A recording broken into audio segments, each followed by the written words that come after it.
Burung hantu memiliki mata yang besar, sehingga mereka dapat melihat dengan jelas dalam kegelapan. Setiap burung yang berburu binatang kecil harus mempunyai penglihatan yang tajam. Terlebih, burung hantu yang berburu di malam hari harus mampu melihat dalam kegelapan.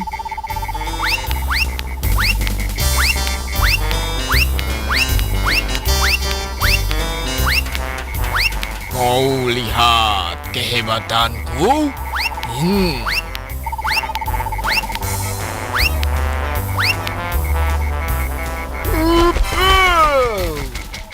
Dengan matanya yang besar, akan dapat menangkap cahaya sebanyak mungkin.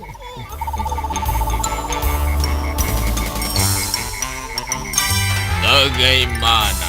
Sudah terbukti kan? Ini tikus tadi. Ayo cepat pergi. Ayo, kau mau aku makan? Hei.